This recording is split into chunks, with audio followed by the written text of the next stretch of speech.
So Yes. we'll start with the basic application. I'll move ahead with showcase. I'll show how the SP initiated works over there. So this is a fresh Okta tenant that I have. So if I have to, so does anyone remember how we created an app integration on Okta? We've done this from scratch. And just one thing I'll add, Shubhankar, sorry to interrupt. As I said, we are currently more focused on the protocol. We are not focused on the tool. So if anyone is seeing this Okta tenant for the first time, be rest assured, because we will have a separate session on Okta. Okay, so where we'll go through the work, go about knowing the tool and all. Here we are just trying to establish. Sorry? Ravi, your voice is breaking up. Is it for me or for everyone? I think it could be for you, because even your voice is breaking up. That's fair. I think it's on Gagan's end. Okay, Ravi, I'm rejoining then. Yeah. So, yes, what I was saying is, so don't worry on the tool. This is where we are trying to just demo you how the protocol works, because once you know that, okay, these are the different flows you can configure, these are the different data you have to exchange, we'll perform the same thing on ping, and eventually later on when we go to Okta, we'll do the same thing on Okta again. This is just to show you how you can configure a flow on any IDP, right? The functionality or the way in which your data exchange would remain the same. So just focus on the different ways or different steps in which you can configure an app. So here what Shubhankar will be doing is he'll be trying to establish a trust between a service provider and an identity provider. That is what he's doing. And then he'll click, you'll be able to see an app. You'll be able to log into an application, and then we'll check some of the responses, the request and the response that I showed, and what is inside those request and response. All that is what we are currently focused on. So if you are not familiar with Okta, that's fine. We'll cover them later. Go ahead, Shubhankar. Give me a moment. Remember half of the past. Okay. As I was saying, does anyone remember how we created an app in Okta, created a custom app, how we selected the protocol? Is everyone clear on that? Yes, Shubhankar. So for our test case, I'm going to use this application called Showcase. We can do this with Salesforce as well, but first we'll try with Showcase, and then we'll move ahead with Salesforce ServiceNow. I choose the protocol, which is SAML in this case. But when we are doing OIDC, we choose OIDC. SWA and API. SWA, we don't use it generally. So generally, wherever SAML or OIDC is not possible, we go with secure web authentication. This is something used by Okta. And API service, we'll come to that later. Next.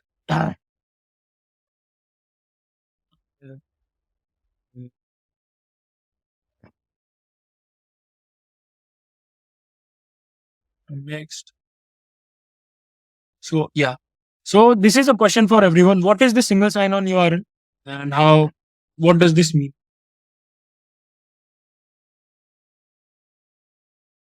Anyone?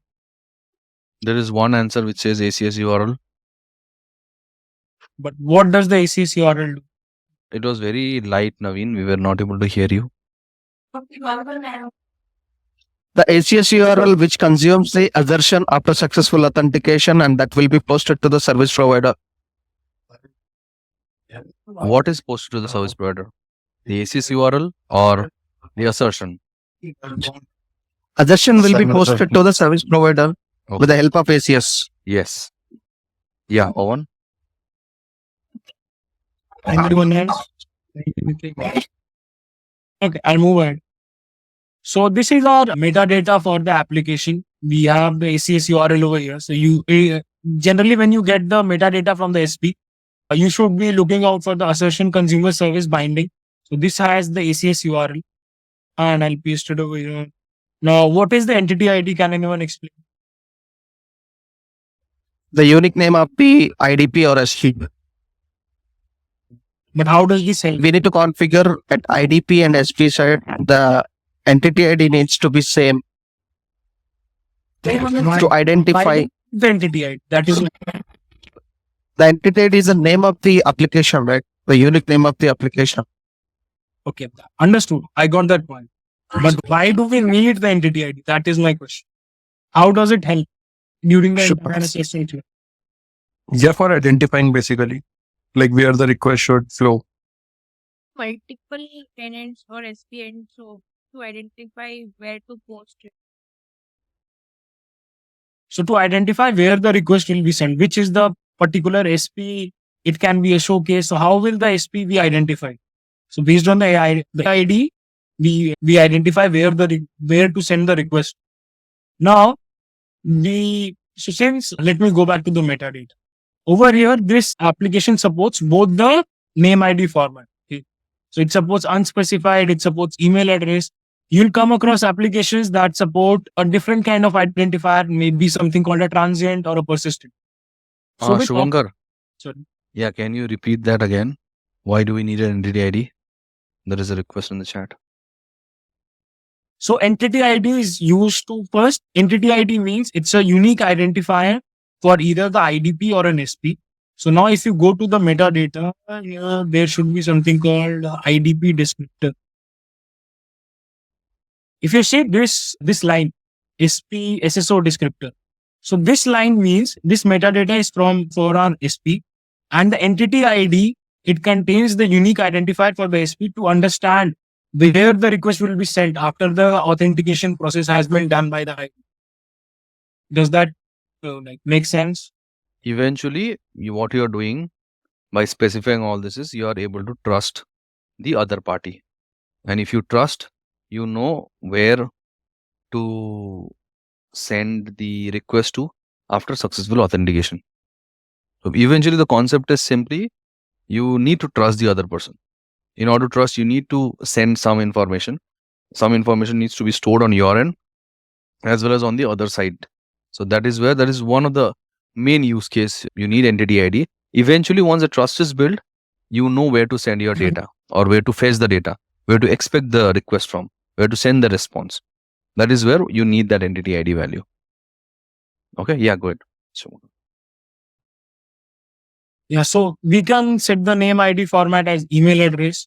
So the other name ID format, I think this is used for certificate authentication, where we move with certificate authentication. Then we use the X509 subject name. Then we have persistent. Then we have transient.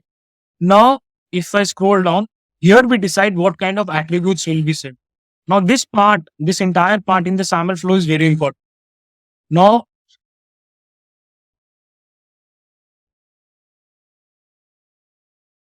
Ravi, there is a question. I think. So what I was saying was, I'll come to that question. So this attribute part that we have, this is very important in the entire assertion or in the entire SAML setup that we do, because this attributes, so the SP looks for certain attributes when the user is coming to the SP after a successful authentication. So there has been a use case where I was sending the email address, first name, last name, and everything, but still I was not able to get access to the application because the application was expecting attributes in the form of SSO dot first name, and I was just sending it as first name. So both these things are different. So whenever you're trying to map the attributes, you have to be very careful. Certain SP, certain service providers require attribute in the format that based on the documentation that you have. So you cannot change the attribute. Okay. Does that make sense? One question, Shubhankar. So attribute statement says optional. So can we? Here it's optional. Here you can skip it. Here you Okay. can skip it. So even if you skip this attribute, the Okta username will be sent. But Okay. but when you work with Ping Federate, right? When we move to Ping Federate, you'll see we have to pass some additional attributes. Most of the time we just pass the SAML subject. The SAML subject can be anything. It can be your email, it can be your employee ID or something like that. It depends on the requirement by the application. But we generally send some attribute in the assertion. You cannot have null attributes. You Okay. always Yeah. have to send some attribute. Got it. Yeah. Thanks. And as I said, the attribute format should be what the application is expecting. If I'm sending address.street address and the application is expecting street address, these two things are completely different. The application will not be able to understand what we are saying. So it will throw us an error. So you are giving example. That's why you have mentioned and specified, right? Because we are just giving Yes. example. Yeah. Okay. We can keep it as email address as well. Let's see. So here you can also send the group attributes. Okay. And so just one more thing. So when we work with pings, right, I think I'll cover that over there. But whenever we are sending group attributes, right? So what it does is it looks in. So it is looking in the data store, right?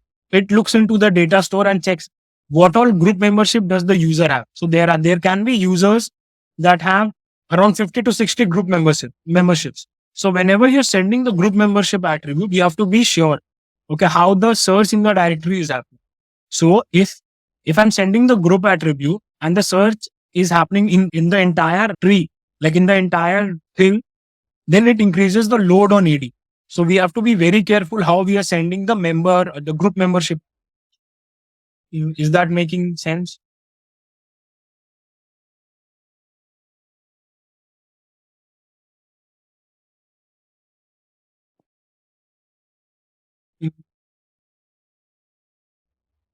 Hey, can you please repeat this part? Group attitude statements. Yeah. So group attribute, what happens is whenever you're sending group attributes, what happens is it sends the detail of the group membership that a user has. In the assertion, you'll see like a user can be a member of a workday group or any XYZ group.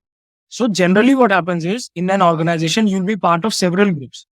Now, in order to fetch the group details, so a search happens inside Active Directory, right? Now, when the search happens, what happens is when we move to ping thread, you'll see the search happens inside the entire tree. Instead of just looking inside the group OUs, generally what happens is the entire tree is searched for that attribute. Now, when the entire tree is searched for getting one particular attribute, the response time from AD increases, and that increases the load on our Active Directory service. And that is not a good practice, generally, based on my understanding. So whenever you're passing group attributes, you have to be careful how the search inside AD is happening. Does that And make sense? eventually you will end up doing a broader search, right? Instead, if you know that there are few OUs from where you are trying to search and fetch those AD groups. So it is better to have the search configured in that way instead of putting up a broader search. That makes sense. Okay. Okay, I'll move next.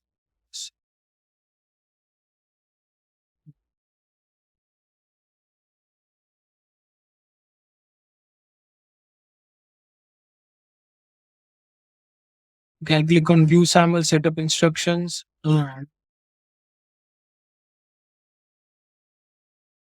So this is our metadata from the app, from the IDP side. This we are going to take this metadata and paste it on the application side.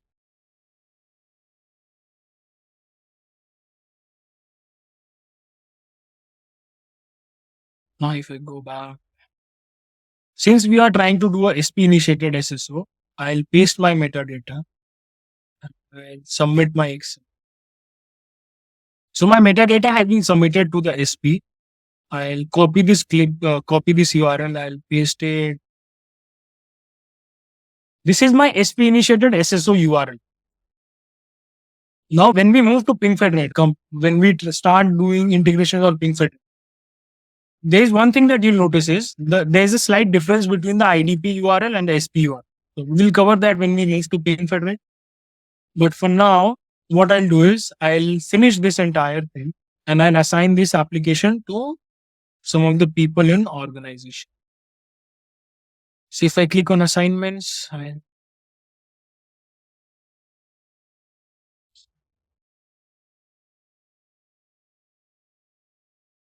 where is that?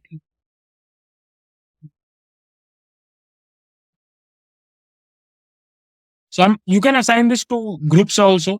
This functionality, this assigning to people or these assigning to groups, this functionality is mostly provided by the cloud service providers. So you'll not find individual assignment to groups or people on Ping Federate side, on the on-prem Ping Federate side. Okay? This is mostly done by the cloud service provider. Now, since my application has been assigned, I'll go to my end user dashboard. And everything. Now this is my SP link. I'll copy this and I'll go to a new incognito window. Not this one, sorry. I'll take this one. So this is my SP initiated URL. I'll paste this in the browser. This is called SAML tracer. This is what we use to trace the SAML logs. And you can also use the developer tools to trace the logs, whichever you are comfortable with. And I SAML personally- tracer is a browser extension. So most of the organizations would allow this. You can simply go to the extension and then download the SAML tracer. I'll put it on the chat and just get tagged here, right, on your browser. And then whenever you're doing any troubleshooting, this is one of the troubleshooting tool. Whenever you're troubleshooting a SAML based application, SAML tracer comes very handy. Yeah, continue, Shubham. So now I am at the SP right now. I am at the SP. Now what will happen is my SAML tracer name. So the SP will send me to the IDP. So SP sends a SAML request to my IDP. So my IDP over here is Okta. So you see there is a SAML happening. If I go to the SAML tab, it should say there is a SAML request summary. I'm saying request. No.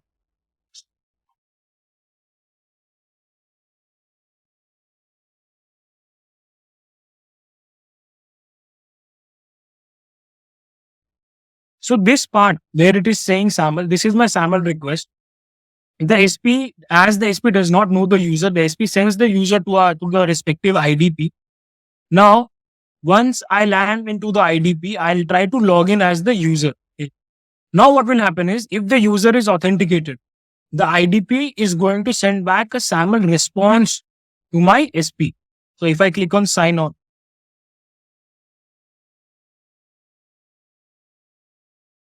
so since the authentication was successful, now if I go over here, oh, sorry, pause the. Let me do this again.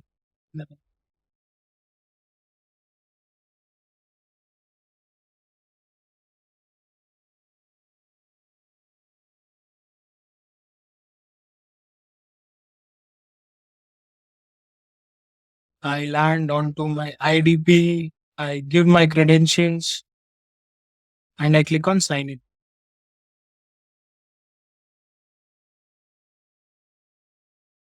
So I have successfully authenticated to the SP and I now land onto the SP after successful authentication. Now, if I open my base, can everyone see my screen? So this part here, the second Yes. gets called that this is a SAML request. And for that SAML request, the IDP generates a SAML response. And this SAML response, if you see, it is sent to the ACS URL. Okay. Now, if I go to the SAML, now in the SAML response, in the SAML assertion, so you see there are certain details that we need to look out for. How will you understand like if the SAML authentication has happened successfully or not? This value, the SAML status code, whenever you see this as a success, this means the IDP authentication has happened successfully. But if this value is a responder or a failed, then it means there has been some misconfiguration on the IDP end and you'll have to go back and look at the configuration. Because generally, the success means your IDP configuration is correct. The error can be either you're sending the wrong attributes or you're missing some of the attributes. Okay, or there are some like slight errors, like either the certificate has expired or something is missing. Okay, so first try to see what is the status code. That is what generally I do. I always look at the status code and understand what is going on. Where is it failed? Okay. Now, if I scroll up over here, it talks about the SAML to issuer. Who is my issuer? Who is issuing this SAML assertion? This is my IDP. So over here, this is my So issuer. 1 second, Shubhankar. Sorry. Did you talk about the request and the response, like where you're getting the request and where is the response? Let's go from there. So when you clicked on that SP initiated link, right? So the first thing that would have happened is a request would have gone to IDP. So if you click on the second link which says Yeah, SAML, this is so the here, request. If you go click to on summary, SAML. this is the request This authentication. is the request. Okay. So this request is made by the service provider because you went to service provider to log into the app. And service provider will say, I don't perform authentication. It'll make a request to Okta. That is why if you see the URL, right? The first URL says SP test, which is the SP link, service provider link. Then because it is sending you to Okta, then you have dev.tenantid and okta.com. Okay. Now everything here is happening in Okta only, where you have sent the request. Now the role of Okta is to receive that request and perform authentication. That is where you will be prompted for username, password. You complete the username, password, all of that. Then Okta is going to send a response back to SP. That is the post call. If you can click on that orange post call, Shubhankar, below. Yeah. Go to SAML. Yeah, here you'll find the top one, right? If you see SAML 1 to response. Yes. And go on the request once. Below that. Yeah, click on SAML. Here you'll see request. So this is the request, and as opposed as a reply back to the request, there is a response that the IDP is now doing. The Okta is now doing to whom?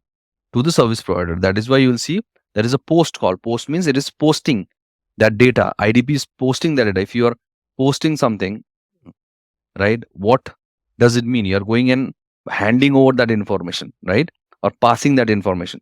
Similarly, the get call. Can you click on that get call, Shubhankar, before the post? Yes. Yes, that one. So this is the point where your authentication, everything is done, and it'll now post it to the service provider. Click on that post call. Yeah, this is the response that IDP will give to SP. That is why you will see the SP URL here. Okay, now what will that particular assertion contain, that information contain? That we can look inside the SAML response. Now, yeah, you can explain that SAML response, Shubhankar. Okay, in the SAML response, so you can either look at the entire assertion or there is a summary. Okay. Where the SAML response was sent, it was sent to this endpoint. Okay, this is a ID. I think this is this is associated with that particular SP. Okay. When was the SAML response initiated or issued? It was at this time. And who was the issuer? It was our Okta. SAML to assertion, this ID. Now these are the attributes. Okay. What is my first name? What is my last name? What is my email address? Because I'm sending these attributes only. So these attributes are only covered in the SAML attribute state. Now, if you send a group membership, it will have all the details about the group membership. If you send employee ID, employee number, anything like that, it will have all those details. Okay, and this is the certificate that we are using in order to establish a trust between the IDP and SP. This is the summary of the entire SAML response. And if you want the entire thing, this is the SAML response is over here. This is our certificate that we use to establish a trust. Yeah. Any questions on this?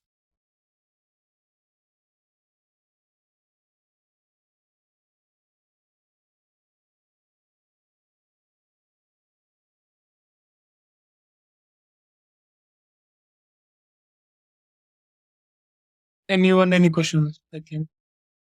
Yeah, Ravi, I think they have a question.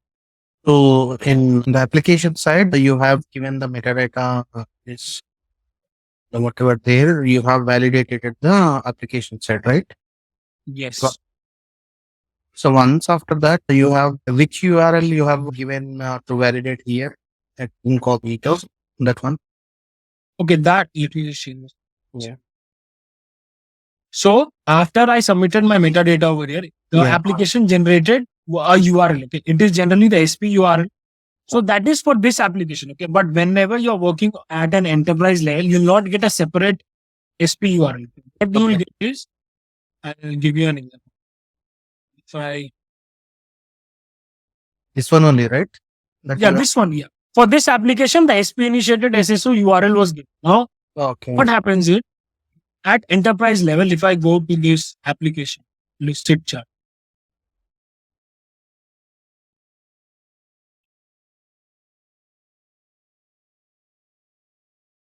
and I click on login.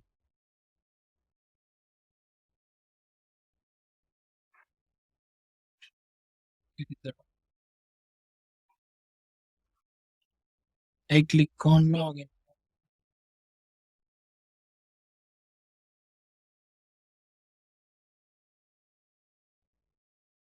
So at enterprise level, you'll have this option. Okay, you'll have either you can log in with a Google if they have third party login enabled, or you'll have a SSO option. So you'll not have a separate URL. Okay. So you see, there is this URL lucid.app.users login. So this is the SP URL for the Lucid chart. Now here, once you give your domain, I can give my. So it will send me to Microsoft's, what do I say, IDP. Okay, your team is not enabled for SAML. This can be anything. Okay, this domain can be anything, and based on the domain, it will route me to my identity provider for authentication. And once that is done, once the successful authentication happens, we will be able to access our application, which is Lucid chart in this. Okay. It's SP set, right? Yeah, this is the entire SP initiated SSO. Okay. Like a real time example. Shubhankar, one basic question, like how do we decide like when we have to do SP initiated and when we have to do IDPs? So generally both the options are available. Okay. And most of the time we have, so there are certain applications, like there is an application called Oracle Fusion. Okay. That application, when we integrated it with Ping Federate in the enterprise environment, that particular application did not support the IDP initiated SSO. It was only supporting our SP initiated SSO. Okay. It depends on the functionality of the application. And like 99% of the times we will be using both IDP and SP initiated. And just to add on that, it is basically the application that should support the capability. As an IDP, you support both IDP initiated and SP initiated. And sometimes the app will tell you that we support SP, and then you have to say that, okay, we'll configure it in a SP initiated flow. If they say we support both, you configure it eventually in both the ways. So you think from an IDP perspective, you support both, but you just have to cater to the request that you get from the service provider. Okay, we would be getting this information from the application team then, if it is supported or not. Yes. So I think in my previous class, right, one thing that I discussed was what information you get from the application team. So as a part of that, this is also one of the questions that you should be discussing. So like few basic questions. So I'll just quickly summarize it for everyone. Okay. Like what are some of the questions that you can ask during the app integration process? And this is relevant for everyone, whether you are a business analyst, you are a IAM engineer, right, managing the access side. So the first thing, let's talk about business questions. Okay. Like, why do we need business questions? Because eventually there should be an owner, right? The first thing is name of the application. You need to know the name of the application because this name gets resided or configured in different data sets like ServiceNow or different tools that they have for tagging the asset, because every application is an asset. Okay. Name of the application, technical name. Sometimes the name and technical name are different. Again, this is optional. Then the technical owner. Who's the technical owner? Tomorrow, if you want to change a certificate, whom you will go and ask the question? There should be someone who has hands-on knowledge and should be able to make the changes, right? Then you have business owner,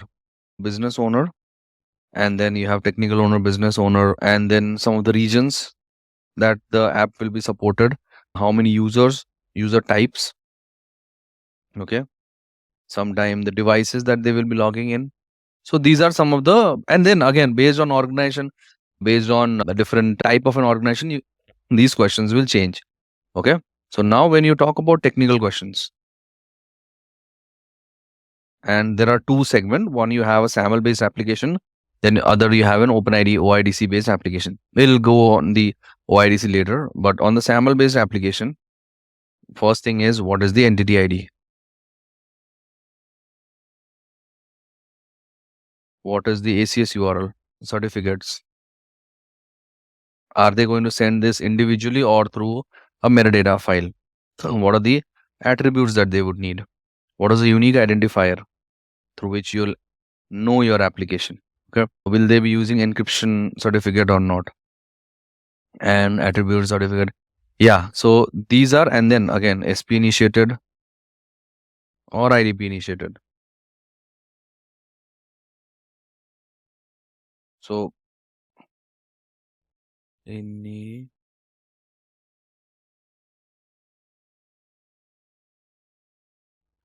okay. So these are the questions. Only once you have this question, then you can go back to your Okta console.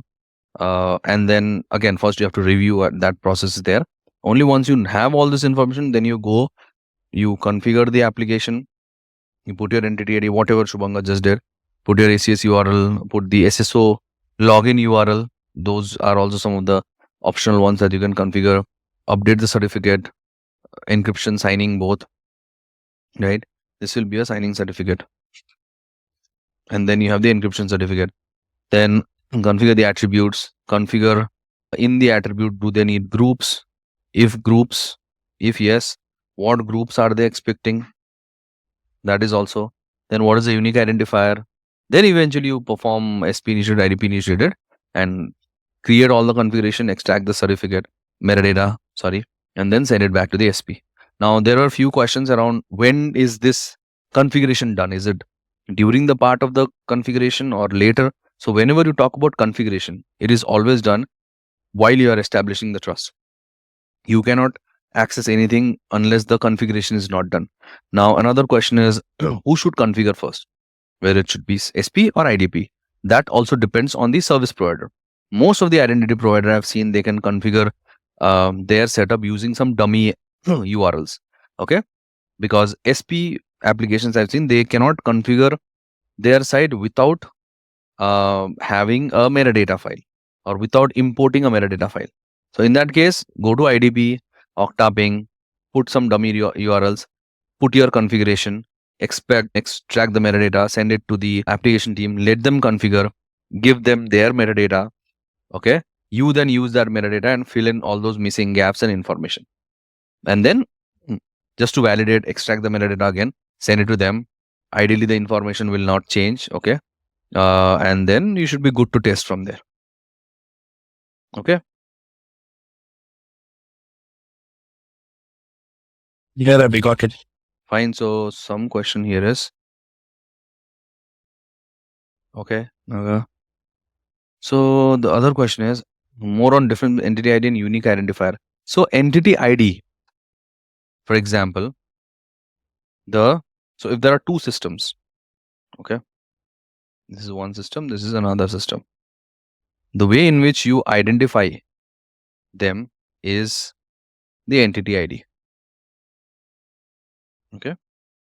So entity ID is the way you identify these systems. For example, server ID, virtual ID, whatever ID, right? That is to identify the system. So one entity ID you'll have of the service provider, other entity ID you'll have of the identity provider. Done. That is the entity ID. Now, when you talk about unique identifier, for example, when you have a user trying to log in from one system to another system, this is IDP, this is SP. They try to log in, okay, put the username and password. Now, when they put the username and password, again, it is the IDP that has to perform authentication. Okay. When IDP is performing the authentication, what is that value, unique value that the IDP is using to search the user?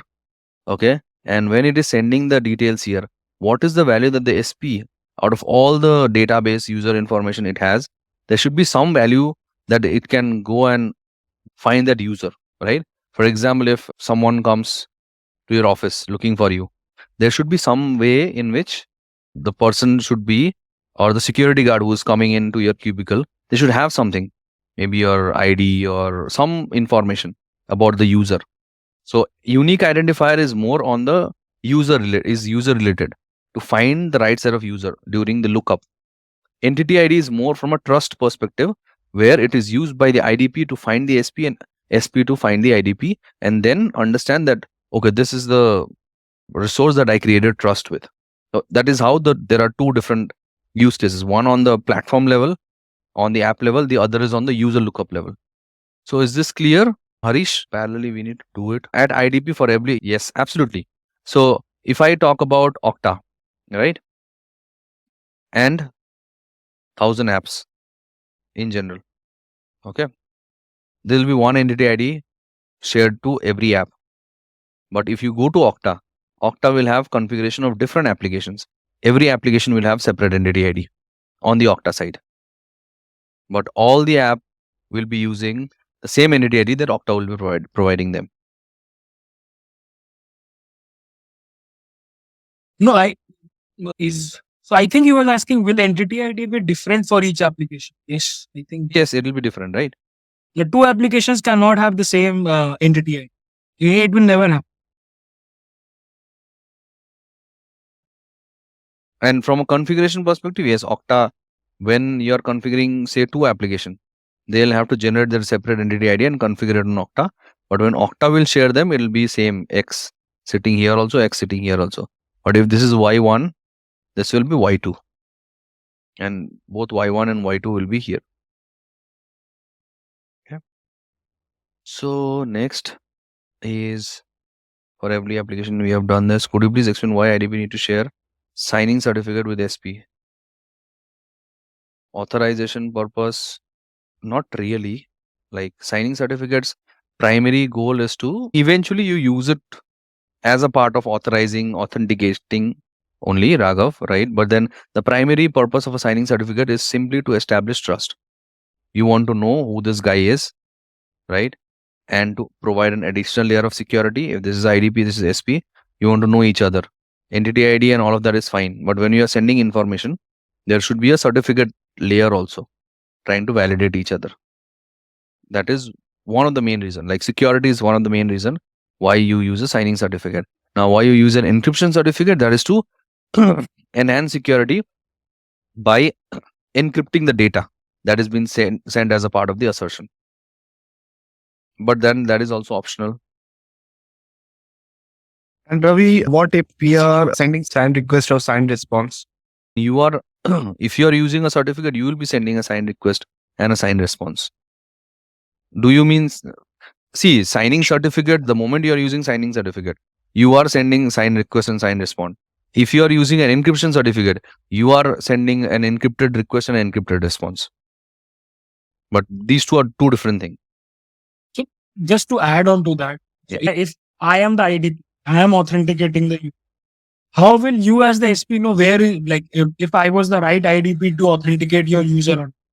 How is that? Like, what do you think? How does that happen? This is a question for me or audience? No, for audience. Okay. This will provide them the answer, I think. Because yeah, this is what I exactly covered. The public certificate exchange happens basically when you sign a certificate, when you're signing the assertion, it will be signed with the private key. But then Yes. the other party should have the public key to validate the data is coming from the intended person. So Yeah. that is why the certificates are exchanged to establish the trust. That is the use case for the signing certificate. Okay, thank you. Okay, there are like top 3 error issues. Again, it depends on. I don't recall any top 3 or top 4 issues.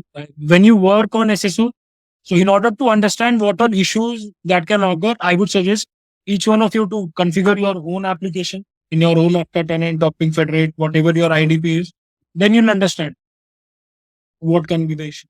Yeah, because see, again, as Shubhankar rightly pointed out, right? Like there may not be a very specific set of issues that you get, because if I have to tell you the top 3, like just based on the experience, whatever configuration you are doing, your errors will be around that only.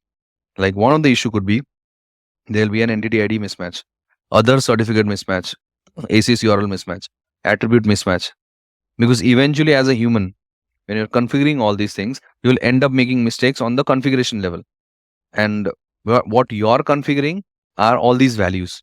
And when you make mistakes during the configuration, or sometimes the app may send you a different detail itself. Sometimes there'll be a a number mismatch, a letter mismatch, right? So these are some of the common issues that you see. Now, there could be errors in IDP initiated flow. Now, IDP initiated flow, sometimes you will see the IDP itself will not post anything. Now, why they will not post? Any guess, any random wild guess anyone wants to do. What could be that one reason why if someone is posting something, it will drop the packet?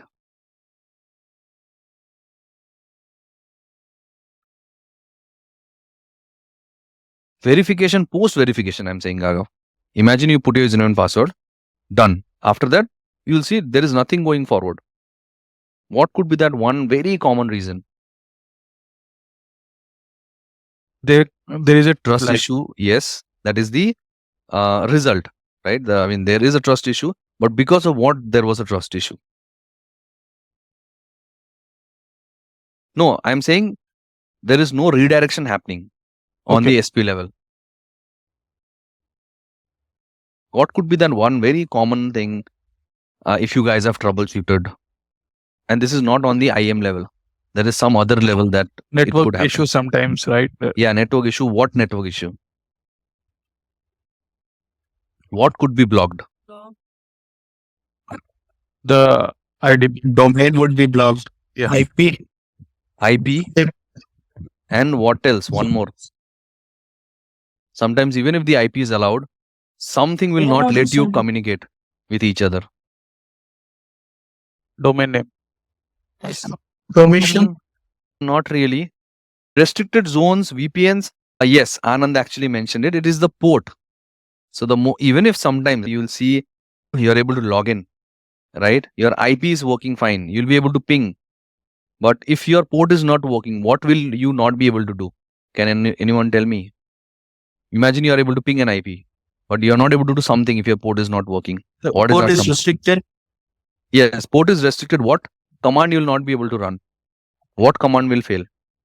If ping is working, what is the other command that will fail if your port is not working? The package is not bus. But how do you know what command will you run to check your port is not working? A command starts with T.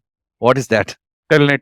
Telnet, yes. So whenever you see telnet is the primary command where you want to check the port number, connectivity, right? Now coming back to port number, what is the port number for SSH 22. and port number for RDP? 3389. 338. Thank you very much. So yeah, so these are different reasons, right? Now Harish, because you are not only restricted on the IAM level, you have to go above server level, think on the network level, on the device level. There could be a lot of issues. And again, this was based on my experience, but as Shubhankar mentioned, it could be anything. Sometimes it could be some load balancer setup where you'll find intermittently it is working, intermittently it is not working. You'll see the packet dropping on some of the hosts, other hosts are able to manage. So Latency might be there. latency is, yes, another issue. Especially latency, these intermittent issues that you see happens because of latency, because of these load balancer, all of this. Yeah. Okay. With that, I am fine to end today's session. Now I'm just open for another 12 minutes, 11 minutes now for any queries from anyone. Hope this session was helpful, informative, and you were able to get some value out of it, right? Ravi, this is my first session and thanks for this wonderful session. But how can I access the previous sessions? So previous, have you joined that community? Yeah, just a few minutes ago I joined the. Okay, I'll just post it again for everyone. And Yeah. post all day 1 to day 6 videos. And Ravi, if time permits, could you please explain about HTTP binding methods? HTTP binding method. You mean these get post ones or the SOAP redirect artifact, these ones? Yeah. So redirect artifact. Okay. So basically the concept of the binding is by default SAML works on SOAP binding. Okay. Now SOAP, conceptually it is how you transfer information from one party, like the foundation of SAML is SOAP. That is how the binding works. Okay. Now here you have post binding. So post binding, if you can you show the SAML tracer once? Yes. So over there, you use post binding wherever you want one system to post a message. So here, if you see these post messages that you're getting, this, if you enable, if your system supports post, then you're able to do this post. And then if you go on the top response, so your SP is redirecting you to the IDP on the first and second. This is where redirect binding, you can use redirect, where you want the some of your system to redirect you to a user. Then you have the post, and then there is something called as artifact. Artifact is very one of the secure way in which you can send transaction, and one of the ways in which you can use artifact is by using certificates. Artifact lets you build a particular level of trust by sending in the certificate, and then let you access only the specific resource that you are entitled to fetch based on the certificate information that is being transferred or being exchanged with each other. That is where artifact is used, again an enhancement on top of it, but not every application team supports. Post redirect are some of the common ones that it support. Eventually SOAP is what is helping you exchange all this information.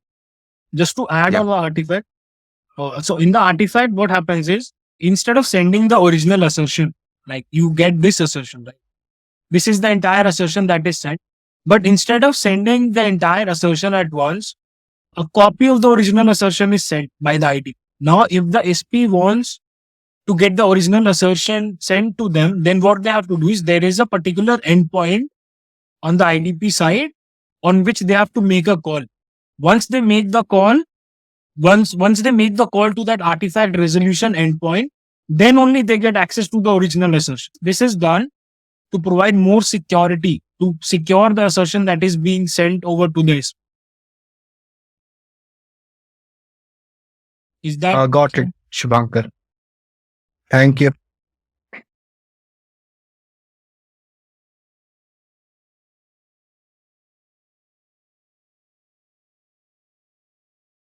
Any further questions? So Harish, yes, we get is basically a request only, right? You're trying to get. So whenever you're trying to get some information, you're requesting. Whenever you're trying to post some information, you're responding back. You will not request someone, right, by posting a data to them. The moment you talk about the action post, means you're sending the data. You're replying back with some information. So post is a response, will be a response, and get will be a request. Whether you talk here or even if you are doing troubleshooting in APIs using Postman, you can do this. Okay. So one thing, guys, I will be sharing you a video. Okay. Again, for people who are very new, please make sure that you guys go through and start learning about Postman also. Okay. So 1 second, let me give you a video. Where is it? I've saved it somewhere. But in the meanwhile, does anyone have any questions? They can ping me. This is so in ping. I tried to that 11.0 or try to download, but when through the temporary mail, it routing to 12 version only. No, that's fine. So 11, did you get it No, from? No, the one that I had sent. Are you able to use that? temp I have created and it went to go to that portal and everything is done. I'm able to create that license, this thing as well. But I just wanted to try on the 11 version. No, the one that I have sent you. Okay. If you try that, what are you getting? So once you install it, right? Okay, I think for setting up also you need an installer. So Shubhankar, do you have a 11 installer by any chance? even if they install Ravi, he would need the license. No, I have the license of 11. License is there. So license I gave them. The software MSI, that's it. MSI is not available, I guess, now on the ping portal. I tried multiple times, but it routing to the version 12 only. It'll go to 12 only because I'll see. Okay, I think I'll have to check my lab. As you said, just start with 11 and later we can upgrade to 12. Yeah, we Yeah. can try that also. Yeah. So I think Shubhankar, we will need 11 version. I have the license. Okay. But we'll need that 11 version also because we'll have to perform upgrade. So that'll be very helpful.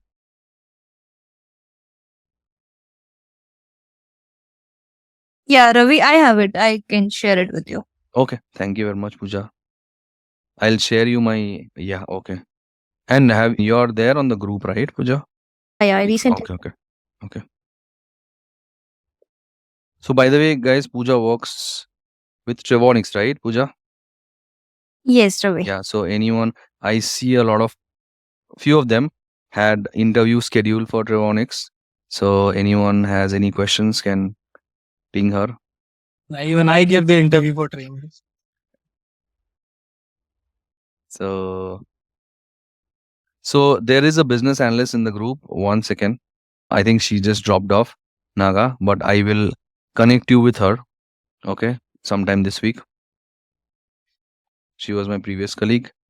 With respect to IAM, how much REST API should an individual know apart from test on Postman, and is required on the detail? So from interview, yes, interview perspective. See, interview, I really don't want to mislead by saying you only need these two things. In interview can go up to any level, right? Recently, Sushant gave an interview, and although he has this 1-2 years of experience, but then he was grilled with a good amount of question.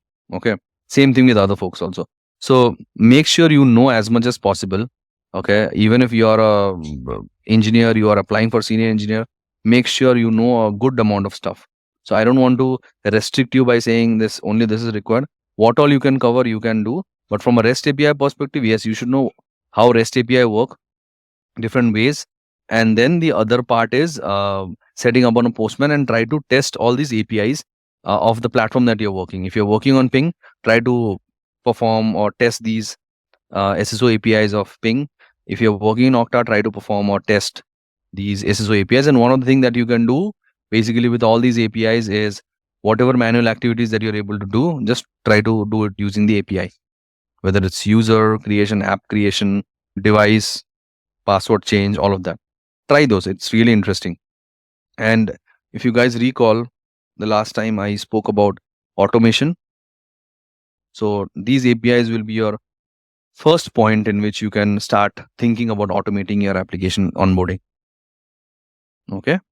So Pooja, just to curious, I'm trying to understand with your customers, right? How often do they use these automate the app integration process? Are they still manually doing the entire app onboarding process, or there are some automation use cases also? Yeah, so till now, the projects that I worked on, it's mostly manual only. Manual, okay. Yeah, Because I'm curious about this automation thing, but I've not personally got a chance to work on that. okay, because yeah, I have worked on two different use cases. One is something that I built in my previous org. The other I've seen happening here. Yeah, we can try to cover this as a part, but then this requires a lot of investing time, right? So maybe once everyone here in the gang knows about Ping, we can pick that as a project that we can cover maybe in a month or so. Okay, because that will definitely require a good amount of API knowledge, and everyone should know how to use Postman. Everyone should know what is Ping, Federate at least, then how it works, the APIs it is available, some basic concept of development, which will be also covered in our session. I think only once these checklists are met, we can move towards this automation. But thank you, Pooja, for your input. So I think we are good from today's perspective. Thank you very much, everyone. Have a great rest of the day and then the couple of days, and then we can connect back on Saturday and Sunday. Thank you, Ravi. Yeah. Thank you. Thank you, Ravi. Thank you, Subankar. Thank you all. Thank you. Thank you, everyone. Thank you, everyone.